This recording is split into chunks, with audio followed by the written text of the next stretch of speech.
Você acorda cedo, trabalha duro, corre atrás, se desdobra, faz hora extra, resolve problema que nem é seu. E mesmo assim, no fim do mês, parece que o dinheiro nunca é suficiente. E o pior, você vê gente que nem trabalha tanto, mas parece que está sempre prosperando. Por que isso acontece? Qual é o segredo que essas pessoas sabem, que você ainda não descobriu? Será que Deus está te ignorando? Será que você está fazendo algo errado? Hoje, nós vamos falar sobre isso. E talvez você se enxergue nesse vídeo de um jeito que nunca viu antes. Com base na Bíblia e nos ensinamentos de Napoleon Hill, você vai descobrir por que o esforço, sozinho, não é o que traz a verdadeira prosperidade e o que realmente muda a sua vida. Então, vamos entender melhor por qual motivo você está levando uma vida agitada e sem muitos resultados aparentes. Muita gente foi ensinada que basta trabalhar muito para vencer, mas isso não é totalmente verdade. Quantas pessoas você conhece que trabalham muito e continuam pobres? Quantas estão há anos no mesmo lugar, só sobrevivendo? Napoleon Hill dizia: o esforço sem direção é desperdício de energia. E a Bíblia confirma isso. O meu povo perece por falta de conhecimento. Oséias 4:6. Trabalhar muito sem saber para onde está indo é como remar sem sair do lugar. Você se cansa, mas não avança. É por isso que muitos, mesmo com boa intenção e esforço, continuam estagnados. Porque estão tentando vencer com força, mas sem visão. Napoleon Hill ensinava que o primeiro passo para a riqueza é o desejo ardente com um propósito definido. Ou seja, não basta querer melhorar de vida.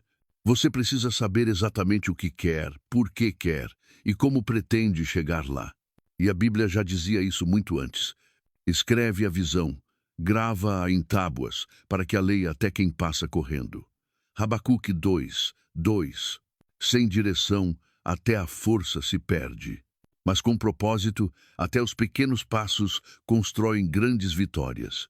Então a pergunta é: para onde você está indo? O que você quer construir com tanto esforço? Porque só quando seu trabalho se alinha com o seu propósito, a vida começa a mudar de verdade. Talvez sua rotina hoje seja assim. Acorda cedo, enfrenta trânsito, trabalha o dia todo, chega em casa exausto, dorme mal, e no outro dia tudo se repete. E quando você para por 2 minutos, bate aquele pensamento: eu nasci para isso, trabalhar, pagar contas e morrer? Isso não é ingratidão. Isso é a alma gritando: tem mais. E Deus confirma: eu vim para que tenham vida, e a tenham em abundância. João 10:10. Mas a vida abundante não vem da força física, vem da fé direcionada, vem da mente renovada, vem da visão clara, vem da sabedoria que organiza o esforço certo, no lugar certo. E é por isso que tantos estão cansados, não só no corpo, mas na alma. Porque quando o coração não tem propósito, o corpo sente o peso do vazio. Napoleon Hill dizia: tudo o que a mente humana pode conceber e acreditar, ela pode conquistar. Mas como você vai conquistar algo, se nem teve tempo de conceber o que realmente deseja? A rotina engole os sonhos. O medo sufoca os planos. E a falta de direção transforma guerreiros em sobreviventes. Mas há um segredo espiritual que muda tudo. Você não nasceu só para pagar boletos. Você nasceu para manifestar o propósito de Deus. E isso começa quando você decide parar de viver no automático e começa a alinhar sua vida com o que é eterno. A palavra diz: transformai-vos pela renovação da vossa mente. Romanos 12:2. Ou seja, a mudança não começa no bolso, nem no emprego, nem nas condições externas. A verdadeira mudança começa na mente. Quando sua mente se alinha com a fé, quando seus pensamentos se conectam com o céu, seu mundo começa a se mover. Napoleon Hill chamou isso de autossugestão. A Bíblia chama de confissão de fé. E o resultado é o mesmo. O que você crê molda sua realidade.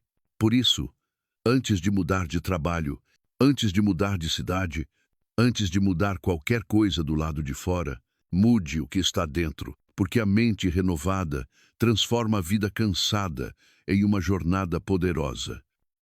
Duas pessoas com o mesmo salário. Uma prospera, a outra vive endividada. A diferença não está no quanto elas trabalham. Está em como elas pensam, planejam e reagem. Napoleon Hill dizia: o sucesso é 80% mentalidade e apenas 20% habilidade. E a Bíblia diz: porque assim como ele pensa em sua alma, assim ele é.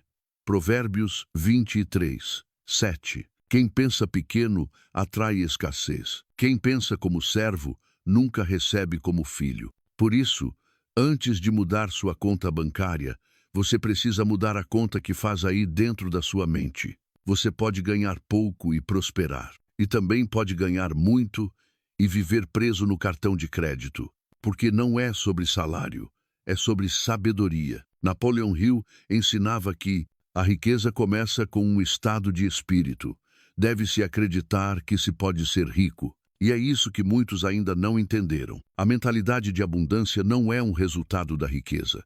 Ela é a causa. Você quer prosperar? Então pare de pensar como alguém derrotado. Pare de repetir frases como: dinheiro é difícil, eu nasci para sofrer, nunca vou conseguir sair das dívidas. Porque toda vez que você fala isso, sua mente registra, seu cérebro obedece, seu espírito desanima e a escassez cresce. Mas a Bíblia dá um caminho. Transformem-se pela renovação da sua mente. Romanos 12, 2. É isso que você precisa hoje.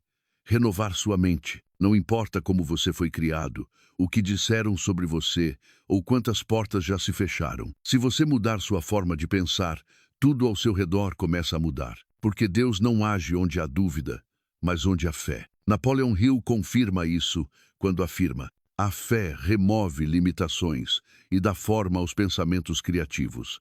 Ou seja, quem planta fé, colhe soluções. Quem cultiva gratidão, atrai oportunidades. Quem se vê como filho, começa a herdar promessas. Agora me diga com sinceridade: você tem se comportado como herdeiro do reino ou como alguém que mendiga migalhas? Você ora pedindo o mínimo ou declara que Deus é dono do ouro e da prata? Você se limita à lógica ou age pela fé? Porque escute isso com atenção. A sua mente é uma fábrica. Todo pensamento vira um produto. Você pode fabricar medo ou fabricar coragem. Você pode produzir dívidas ou produzir ideias. Tudo começa na mente. Tudo começa aí dentro. E é por isso que o inimigo não precisa tirar seu dinheiro. Ele só precisa roubar seus pensamentos. Ele te convence de que é tarde demais, que você não tem o necessário, que você não nasceu para isso. E quando você acredita, já era. Você para de tentar. Você vive no automático. Você se conforma. Mas hoje, isso precisa mudar. Hoje você vai decidir que basta de pensar como escravo. Basta de repetir os mesmos erros. Basta de viver como se prosperidade fosse coisa de outros. Porque a palavra diz: se quiserdes e me ouvirdes, comereis o melhor desta terra. Isaías 1, 19. Você entendeu? Não é sobre sorte, é sobre decisão. Muita gente trabalha muito e ora muito, mas mesmo assim continua travado. Sabe por quê? Porque a oração não substitui a ação inteligente. Porque fé sem obras é morta. E porque não adianta pedir por portas abertas se você não se preparou para passar por elas. A Bíblia diz: esforça-te e tem bom ânimo. Josué 1, 9. Mas o esforço precisa de estratégia, sabedoria e fé alinhada com ação. E é aí que muitos erram. Acham que só trabalhar duro é suficiente. Ou que só orar resolverá tudo. Mas Deus não quer que você escolha entre fé e ação. Ele quer que você una as duas. Porque a fé é o combustível, mas a ação é o volante. A fé te faz acreditar no impossível, mas é a ação que constrói o caminho até lá. Você pode passar horas orando por uma oportunidade, mas se a sua mente não estiver preparada para reconhecer lá, ou suas mãos não estiverem prontas para agarrá-la, você vai perdê-la. E sabe o que é pior? Vai pensar que Deus não ouviu sua oração, mas Ele ouviu. Só que você não se